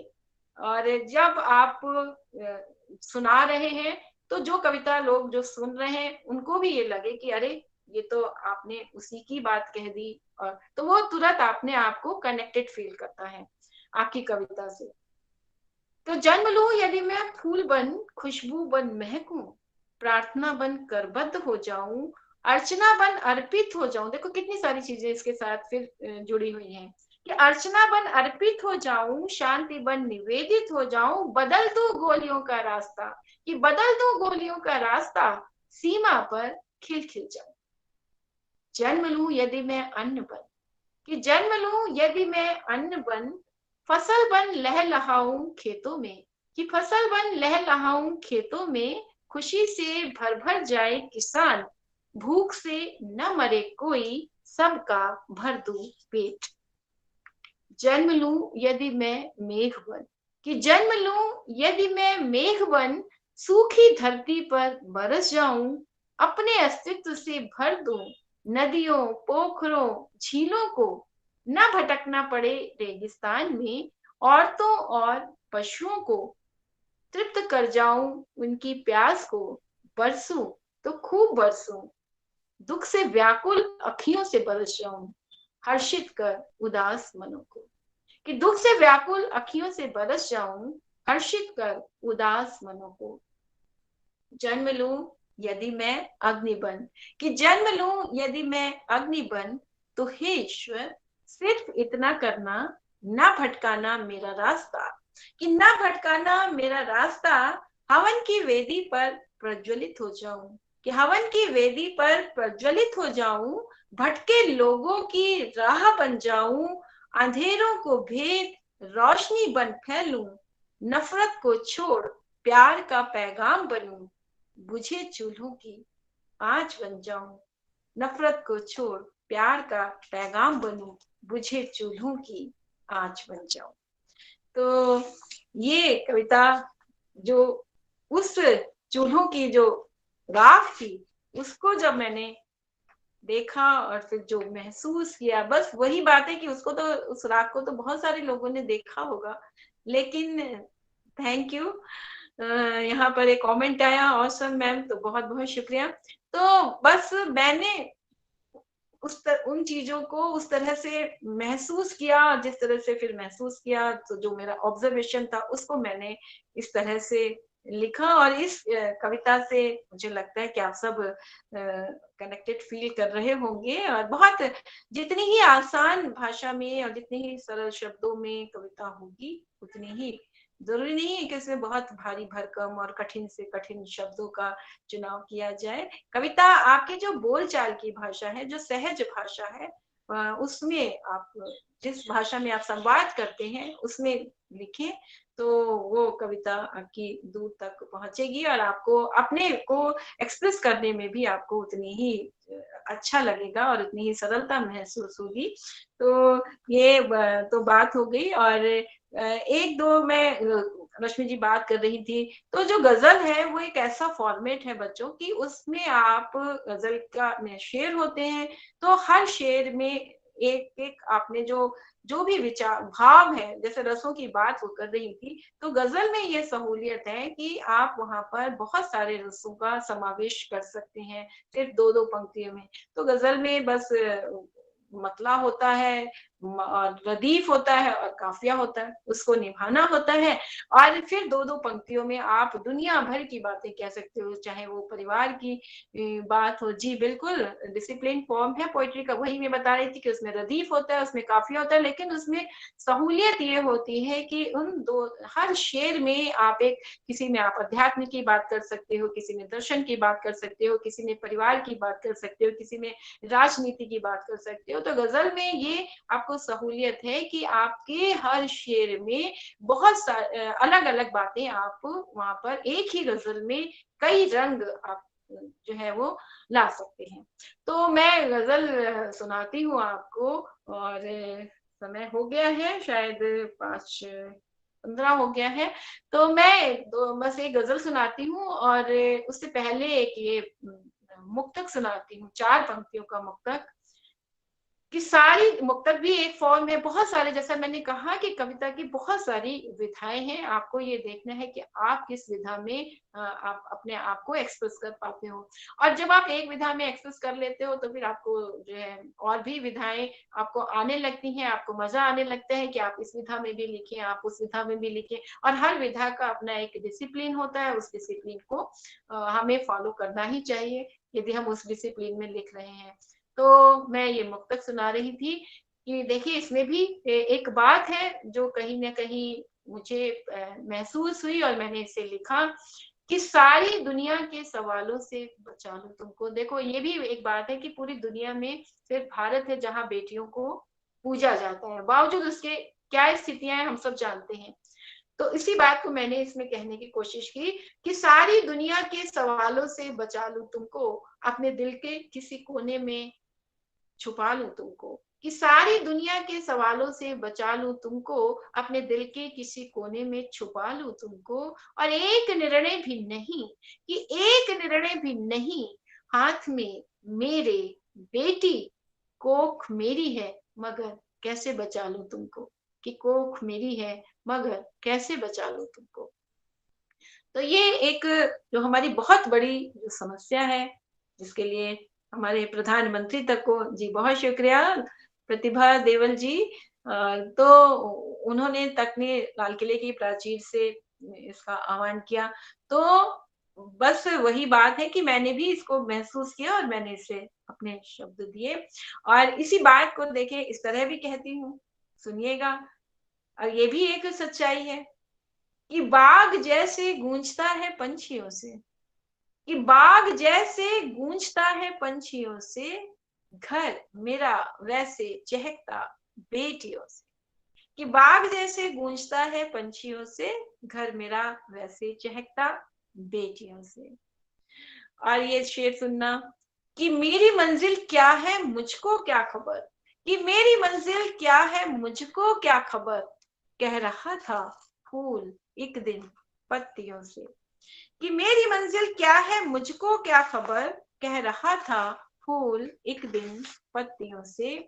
और शेर सुनिएगा बच्चों, आप ही के लिए पढ़ती हूँ, सुनिएगा कि बंद घर उसने जो देखा, खोलकर, कि बंद घर उसने जो देखा खोलकर, एक टुकड़ा धूप आई खिड़कियों से।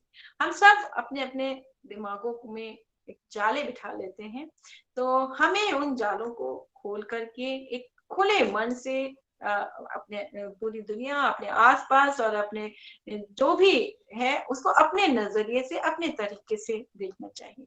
कि बंद घर उसने जो देखा खोलकर, एक टुकड़ा धूप आई खिड़कियों से। और शेर सुनना, कि एक शजर खुददार टकराने को था तब, कि एक शजर, शजर माने पेड़, एक शजर खुददार टकराने को था तब, थी चुनौती सामने जब आंधियों से। कि थी चुनौती सामने जब आंधियों से।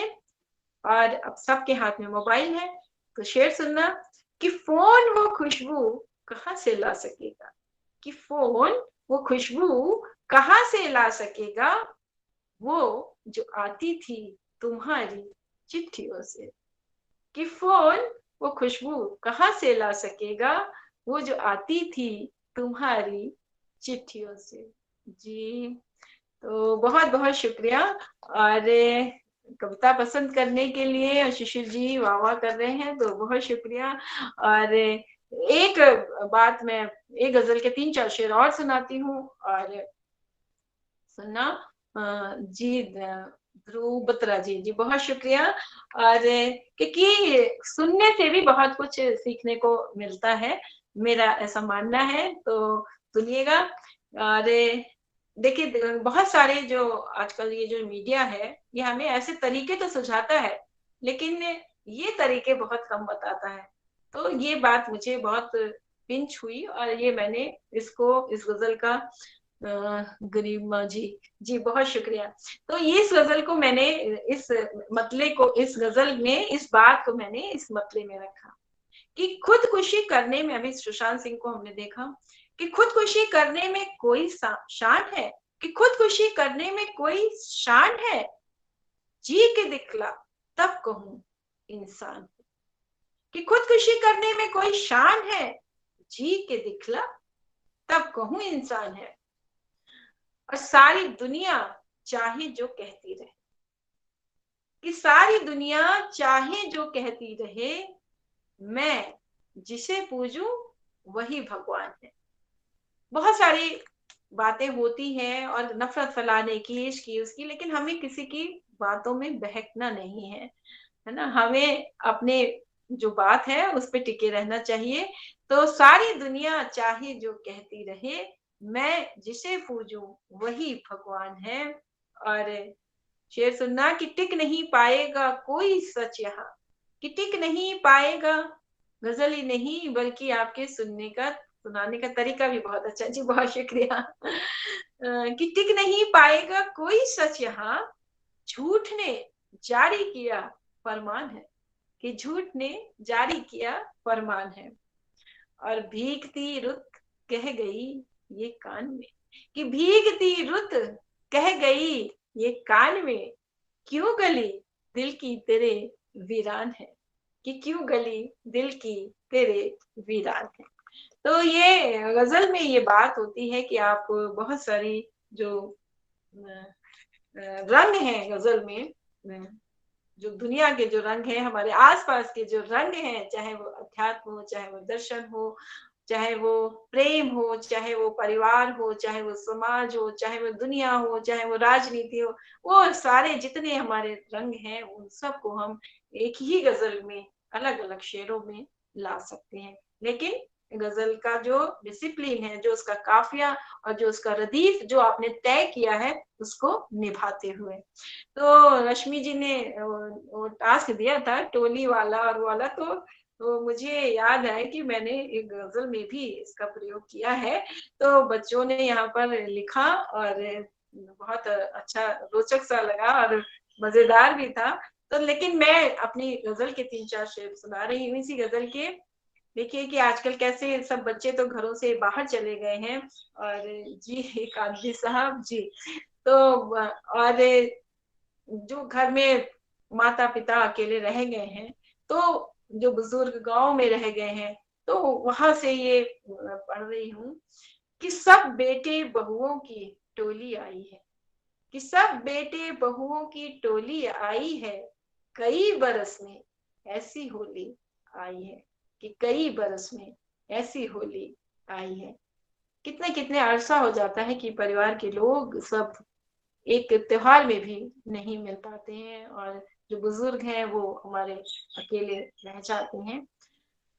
कि सब बेटे बहुओं की टोली आई है, कई बरस में ऐसी होली आई है। तो कहा तो एक ये, अब देखिए दूसरा शेर सुनिए इसका, कि कहा तो अभी मैंने इस परिवार की बात की, और कहा मैं बिल्कुल एक अलग रंग की तरफ ले चल रही हूँ, कि हमने तो हिलमिल कर रहना चाहा था।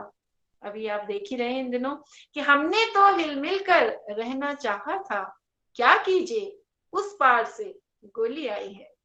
कि हमने तो हिलमिल कर रहना चाहा था, क्या कीजिए उस पार से गोली आई है। और फिर देखिए एक और अलग रंग, कि कल से मेरे इम्तिहान होने को है, कि कल से मेरे इम्तिहान होने को है। बच्चे आजकल सब हॉस्टल में रहते हैं, सब बाहर पढ़ने चले जाते हैं, तो शेर पढ़ती हूँ सुनिएगा। लेकिन जो माँ बाप है वो तो लगे ही रहते हैं, उन्हें तो चिंता रहती ही है। तो कि कल से मेरे इम्तिहान होने को है, सगुन भरी वो माँ की रोली आई है। कि कल से मेरे इम्तिहान होने को है, सगुन भरी वो माँ की रोली आई है। इस बार तो वो भी नहीं होने जी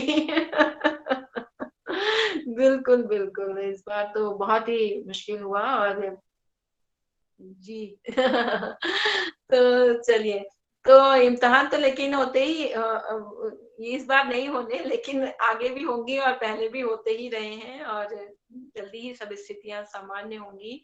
और तो मैं ये शेर तो है। और दूसरी बात कि फिर इसमें देखिए फिर और एक अलग रंग, कि रूप बदलते शहरों का और गांवों का जो अंतर है वो तो है ही, कि रूप बदलते चेहरों को जब जब देखा। गांव में जो प्यार है और जो शहर है वहां पर सिर्फ सिर्फ एक होड़ है आपस की। तो मैं ये शेर पढ़ती हूँ सुनिएगा, कि रूप बदलते चेहरों को जब जब देखा, कि रूप बदलते चेहरों को जब जब देखा, याद गांव की वो हमजोली आई है। याद गांव की वो हमजोली आई है। और शहरी आपाधापी में अक्सर हमको, कि शहरी आपाधापी में अक्सर हमको याद गांव की हंसी ठिठोली आई है। याद गांव की हंसी ठिठोली आई है।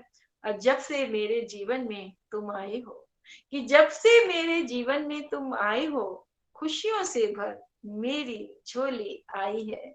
कि खुशियों से भर मेरी झोली आई है। तो ये तो आपको जो टास्क मिला था, तो मुझे लगा कि कुछ लोगों ने तो उसको हास्य में परिवर्तित किया, और मुझे लगा, और वो हास्य वाला था भी खैर। तो मैंने कहा कि चलो मैं भी इसके बहाने से मैं ये वाली गजल आपको सुनाऊं, ताकि आपको कुछ इससे सीखने की भी बात मिले, और इनको सुन करके और आप कुछ और नए आइडियाज आपको आए। कविता में देखिए ये भी बात है कि लिखा तो बहुत कुछ जा ही चुका है, दुनिया वही है, लोग वही हैं, और जो हमारी चीजें हैं, जो हमारा रहन सहन है, जो हमारा आचार व्यवहार है, और चीजें हाँ नई नई आती रहती हैं। जैसे कि आज से कितने वर्ष पहले कोई मोबाइल नहीं थे, इस तरीके से लैंडलाइन हुआ करते थे, फिर मोबाइल आ गए। तो ये बहुत सारी जो नए नए चीजें आती जाती हैं, उनको भी हमें अपनी कविता में पिरोना चाहिए, क्योंकि जो समय है आज से 50 साल बाद, या उन चीजों को पढ़ करके आज के समय, उस समय जो लोग आज की चीजों को पढ़ेंगे तो उन्हें पता चलेगा कि आज से 10 साल पहले या 20 साल पहले कैसा था समय, कैसा था, कैसी थी चीजें, किस तरह से लोग रह रहे थे। तो हमारा जो साहित्य है, हमारा जो कविता है, हमारे जो कहानियां हैं, उनमें भी हमें जो काल होता है वो देखने को मिलता है। मैम प्लीज के बारे में कुछ, क्या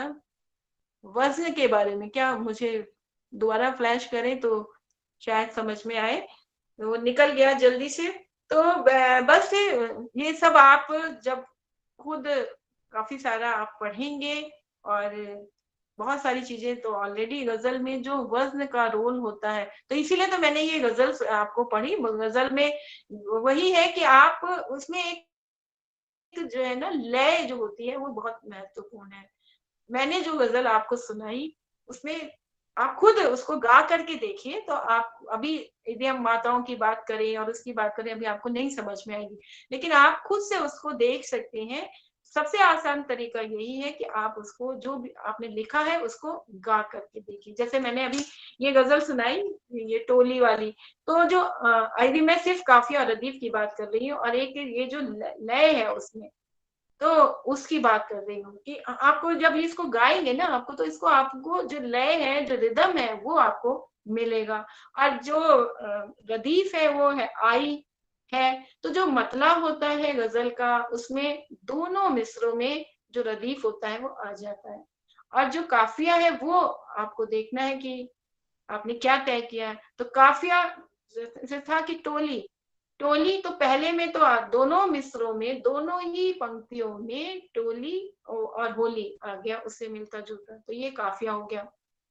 अब ये काफिया हमको निभाना है। तो जब हम दूसरा शेर, ये तो मतलब हो गया, जब हम शेर कहेंगे तो उसमें पहली पंक्ति तो अलग हो सकती है, लेकिन जो दूसरी पंक्ति होगी उस शेर की, उसमें हमें वो रदीफ, जैसे आई है था तो आई है रहेगा वहां पर, और जो काफिया था टोली होली गोली, तो उससे मिलते जुलते ही शब्द उसमें आएंगे। तो उन शब्दों के साथ उसका भाव भी आना चाहिए। तो जैसे मैंने कहा कि हमने तो हिल मिल कर रहना चाहा था, क्या कीजिए उस पार से गोली आई है। तो खाली शब्दों को भर देना ही काफी नहीं है, उस शब्द जो भी आप शब्द ले रहे हैं उसका भाव भी उस मिसरे में या उस पंक्ति में आना चाहिए। जैसे फिर हमने आई है तो हर उसमें आए या दूसरी दूसरी पंक्ति में, तो जो काफिया था टोली होली गोली रोली हमजोली छिछोली झोली, इसी तरह के इससे मिलते जुलते शब्द इसमें आएंगे। तो मुझे लगता है कि गजल का फॉर्मेट आपको आ गया होगा, मोहब्बत में बड़े चला गया, तो मैं पढ़ नहीं पाई इतनी जल्दी।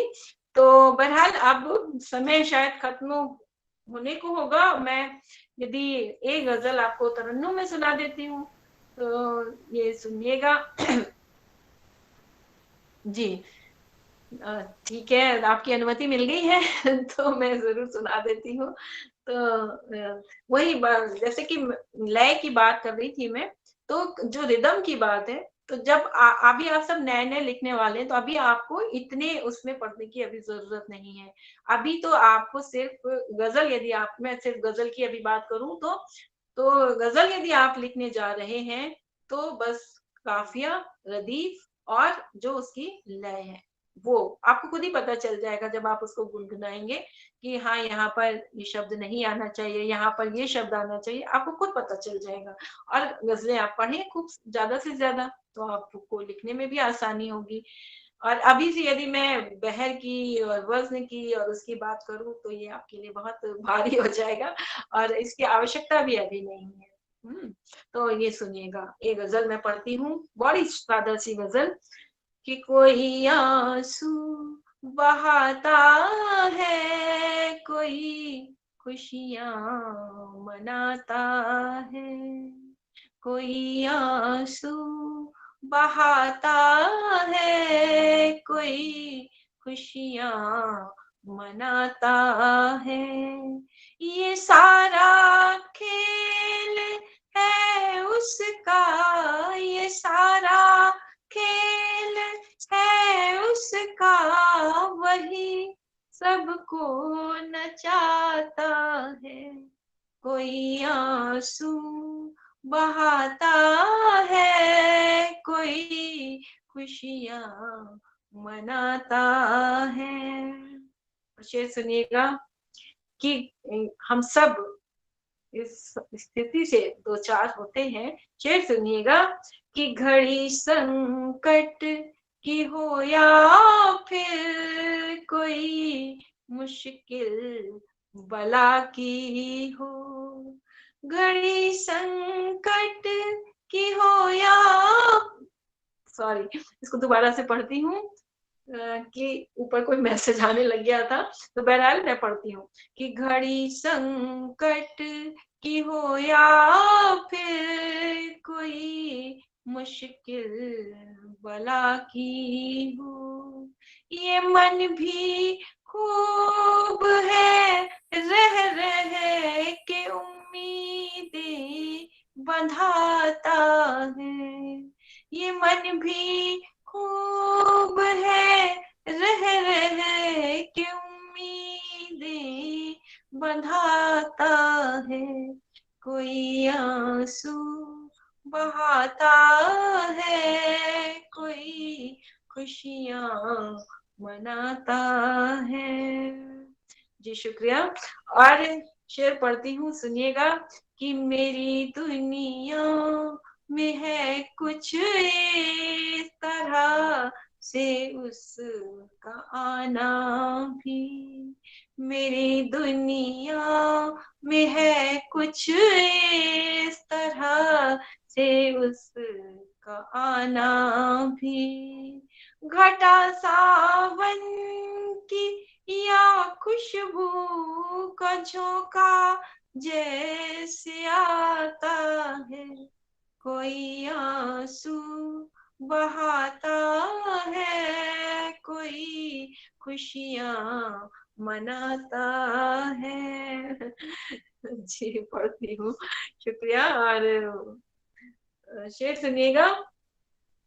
और देखिए कविता की ये जो वर्कशॉप चल रही है, तो उन्हीं के लिए ये इस उड़ान को समर्पित करती हूँ ये शेर कि बहे कोई हवा पर उसने जो सीखा बुजुर्गों से, बहे कोई हवा पर उसने जो सीखा बुजुर्गों से, उन्हीं रस्मों रिवाजों को, उन्हीं रस्मों रिवाजों को अभी तक वो निभाता है, कोई आंसू बहाता है, कोई खुशियाँ मनाता है। और इस गजल का अंतिम शेर पढ़ती हूँ, सुनिएगा कि किसी को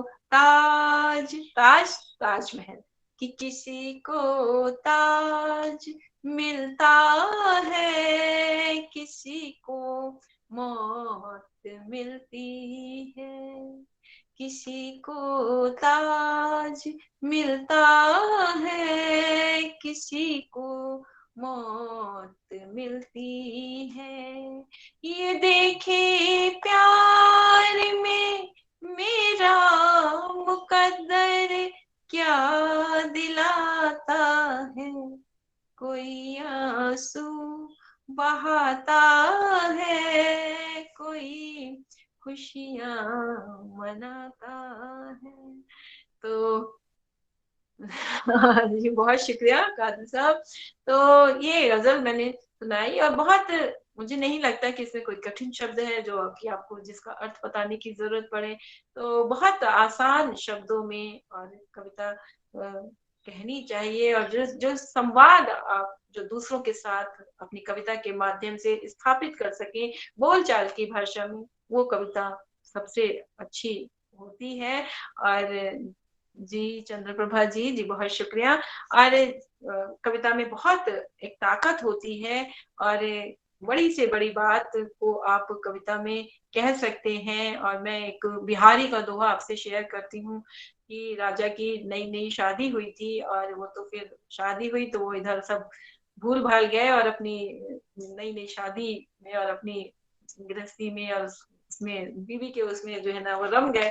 तो बिहारी ने फिर संकेतों के माध्यम से देखिए दोहा लेकर के भेजा उनको, और कैसे फिर चीजें बदल गई और राजा के दिमाग में आई कि आप सबने पता नहीं सुना है कि नहीं सुना है कि नहीं पराग नहीं मधुर मधु, कि नहीं पराग नहीं मधुर मधु, नहीं विकास ई काल, अली कली ही सो बिंध्यो, कि अली कली ही सो बिंध्यो, आगे कौन हवाल, कि अली कली ही सो बिंध्यो, आगे कौन हुआ। तो जब राजा ने ये दोहा सुना तो उन्हें कुछ फिर इशारों में देखिए ये बात कही गई थी, तो तब उन्हें फिर समझ में आया, उन्हें होश आया कि नहीं नहीं हमारी और भी जिम्मेदारियां हैं। इसी तरह नादिर शाह ने भी जब कत्लेआम दिल्ली में हुआ तो जो उनका जो शाही जो कवि पहले शाही कवि होते थे और हर राजा जो है उनको रखता था, तो तब कवि तो चाहता तो राजा की तारीफ में ही लिखता, लेकिन कवि का ये दायित्व है कि वो समाज को एक दिशा दिखे और कहीं भी जहां भी जो अन्याय हो रहा है वो कवि जो है लोगों के प्रति समक्ष उनके लिए खड़ा होता है। जहां कहीं जो भी अन्याय, I read this in 7th standard जी, तो उनके खिलाफ आवाज उठाता है। तब उसने जो है उनका जो कवि था उसने उनको लिख करके भेजा कि भाई इतनी सारी जो लाशें हैं, इतना सारा जो खून बहा है, क्या तुम वो फारसी में था लेकिन उसका भाव ये था कि क्या अब तुम इनको मार करके तुमने इनको वो तो मार दिया, इतनी सारी लाशें तो गिरा दी, लेकिन क्या अभी तुम्हारे तलवार की भी प्यास नहीं मिटी है, तो तुम अब ऐसा करो कि इनको वापस इनको जोड़ो और फिर से इनको कत्ल करो। तो वो तो नहीं कर सकता था, वो तब जाकर के उसको नादिर शाह को समझ में आया कि ये कितनी बड़ी बात थी और जिस तरह से उसने कत्लेआम किया था। और फिर इन जो उस फारसी में उस कवि ने लिखी थी तो तब उसको समझ में आया और फिर उसने उस कत्लेआम को रोका। तो कविता में बहुत ताकत होती है चीजों को बदलने की, और यदि अच्छे से और सही उसमें संकेतों के माध्यम से वो लिखी गई है। आई विल सेंड यू, अच्छा पता नहीं किस चला गया कमेंट। तो बहरहाल मैं अपनी बात अब यही समाप्त करती हूँ और आप सबने बहुत मुझे लगता है कि रश्मि जी की भी बातों को एंजॉय किया और मैं मेरे पास जो कुछ था वो मैं आपको दे सकी और शायद कहीं ना कहीं कुछ आपको मिला या नहीं मिला ये तो आप ही तय करेंगे। लेकिन बस यही कहना चाहती हूँ कि यदि वास्तव में आप कविता लिखना चाहते हैं तो ये जो सोशल मीडिया है और ये जो टीवी चैनल्स हैं और ये जो कवि सम्मेलन के जो मंचों पर जिस तरह से भौंडी भौंडी बातें कही जाती हैं उनसे आप प्रभावित ना हो, उनसे आप can we have feedback from now, तो बस उनसे आप बचिए, उनके प्रभाव में ना आइए। अच्छी अच्छी कविताएं पढ़िए और कविता आपको सुकून देती है, कविता आपका हृदय परिवर्तित करती है, कविता आपके विचारों को बदलने का मादा रखती है। तो बस खूब अच्छा अच्छा पढ़िए और फिर अच्छा अच्छा पढ़िए तो उसको गुनिए भी, और जब गुनेंगे आप उसको तो फिर आप अच्छा अच्छा लिख भी पाएंगे। तो इन्हीं शब्दों के साथ मैं अपनी वाणी को विराम देती हूँ। बहुत बहुत धन्यवाद। धन्यवाद मैम जी। कविता में संवेदना, भाव, लय, ताल और गति सभी होती है। अनुभव की तीव्रता जितनी ज्यादा होती है अभिव्यक्ति उतनी ही सशक्त होती है, आपने ऐसा बताया। और आपका जितना सौम्य व्यक्तित्व है उतनी ही खूबसूरत आपकी कविताएं हैं। आपकी कविताओं का खजाना आज हमें मिला है और मुझे लगता है कि हम सारे पार्टिसिपेंट्स की झोलियां भर चुकी हैं।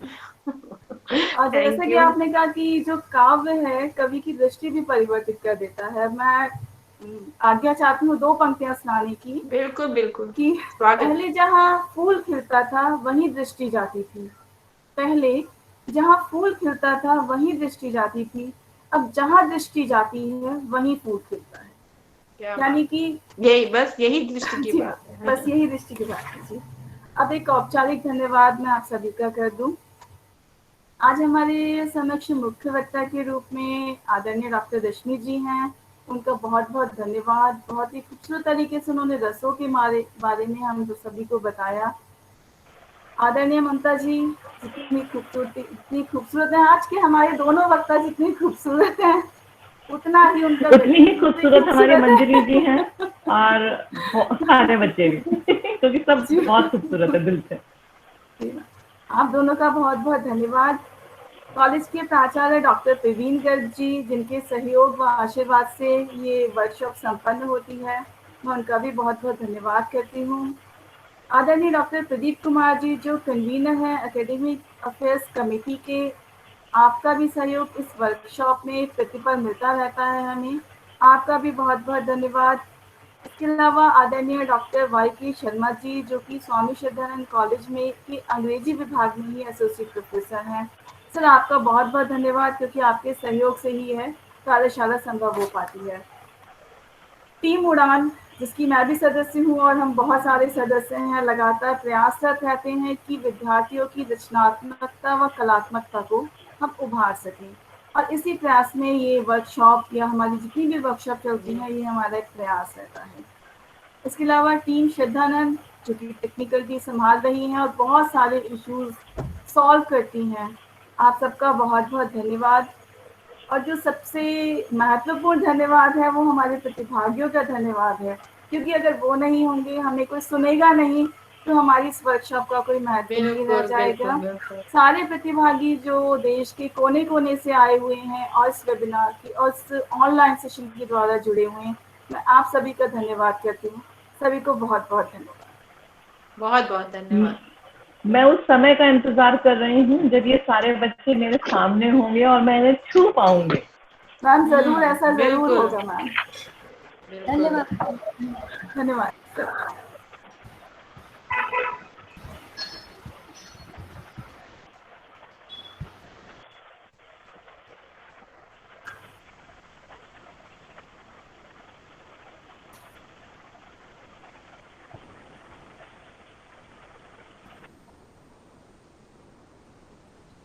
रीना जी, हम लेफ्ट कर जाएं क्या?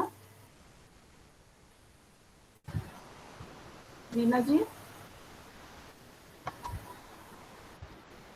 नीतू जी।